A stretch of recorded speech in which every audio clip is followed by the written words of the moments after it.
Most parents who find out that their kid has scoliosis had already noticed something was off weeks or even months earlier. They just didn't know exactly what they were looking at. And by the time they got checked, it had already progressed beyond the point where it was the most easy to treat. You see, your pediatrician may have looked at your child's back on the last visit for a few seconds. Maybe they said it was fine, or maybe they said there was a small curve there, but it wasn't really a concern and we could just watch and wait.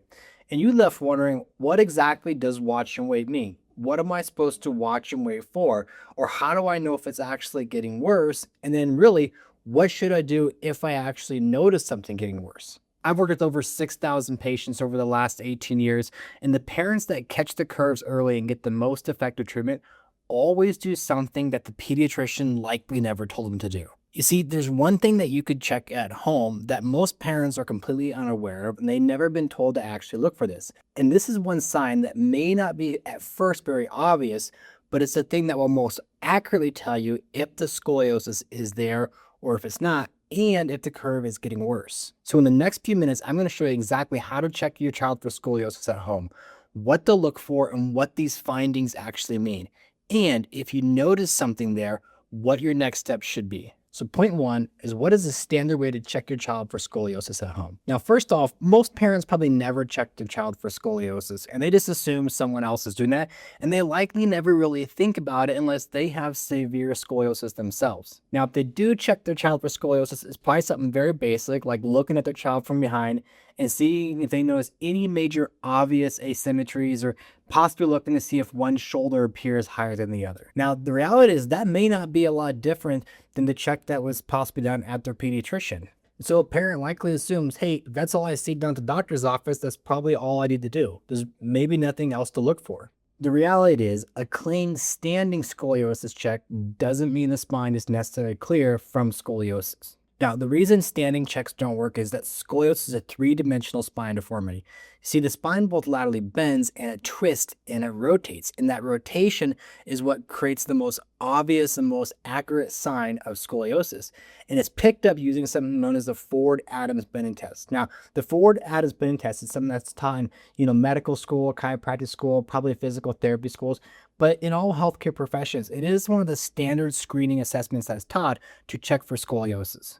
It's really quick to do. You can do it as part of your home assessment. When you do it accurately at home, it moves you away from this vague, unsure, or uncertain if your child has scoliosis to a more confident, accurate assessment, knowing if they have the most common or most prominent sign of scoliosis. I'm Dr. Chris Skubles. I specialize in the non-surgical treatment of scoliosis and hyperkyphosis. And what I see happens when this test gets done wrong or completely skipped is parents come in after watching their child's progress for months and months, and they had no idea that it was there or it was possibly getting worse. One, because no one's ever told them or they've never been taught what to look for, and possibly the healthcare providers they went to weren't doing an accurate assessment and they weren't looking for this themselves. So let me show you exactly how to do the Adams Ford bending test step by step so you can do it right from your own home. So my second point in this video is exactly how to do the Ford-Adams bending test right from your own home. Now, first of all, this may not be done in your pediatrician's checkups because those are generally pretty brief and pretty quick, and they may not have the time to do this really accurately. And when you do it, how you do it and how you look at the spine is maybe the most important thing. For example, if you're just looking at your child, looking down at them as they bend over, you're going to miss the most important thing.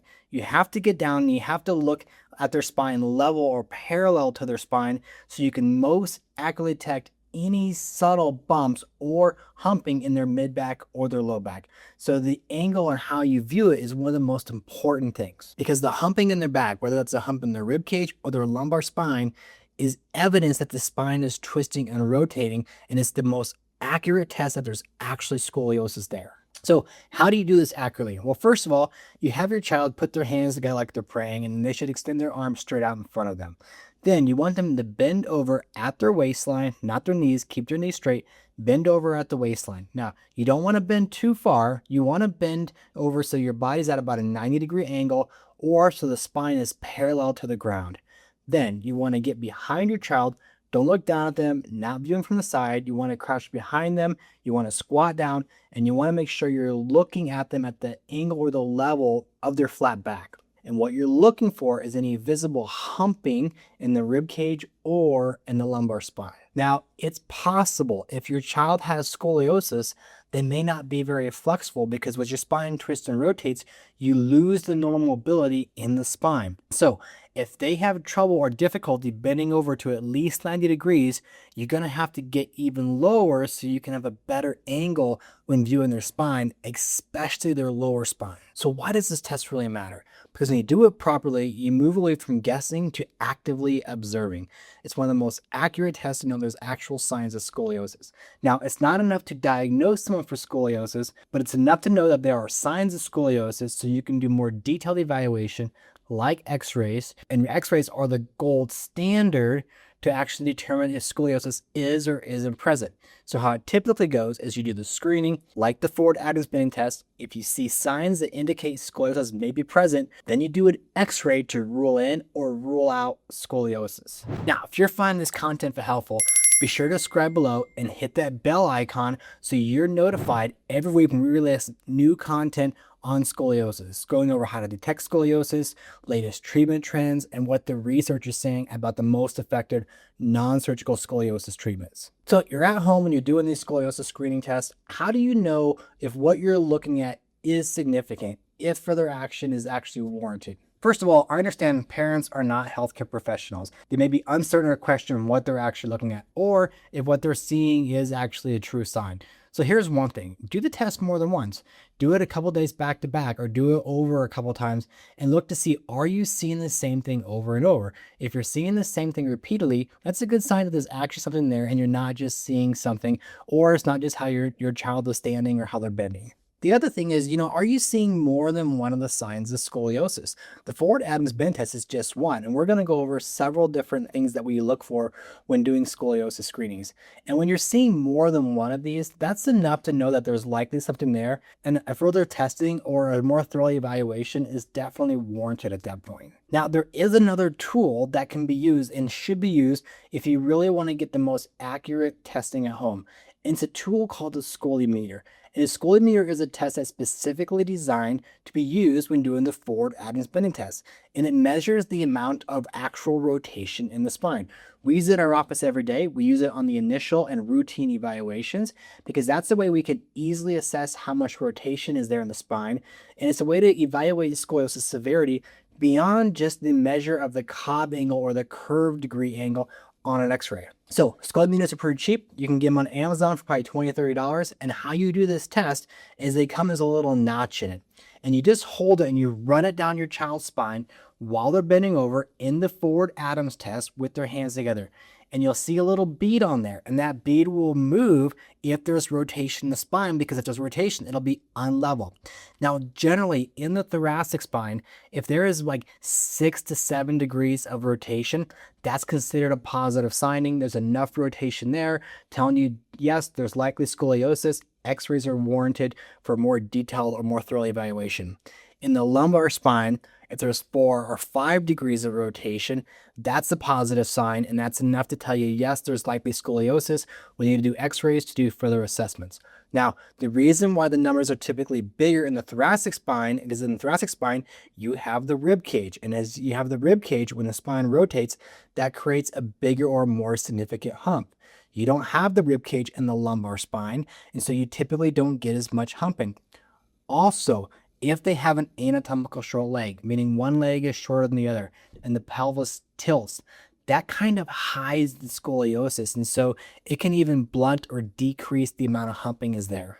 Point 4, finding something is only half the evaluation. A positive screening is not a diagnostic test. It's only the starting gun. But also remember, people that get the best outcomes are also the ones that take action early, and they get treatments early on while the curves are still small. So if you suspect something is there, stop waiting to see if it's progressing or if you notice it getting worse.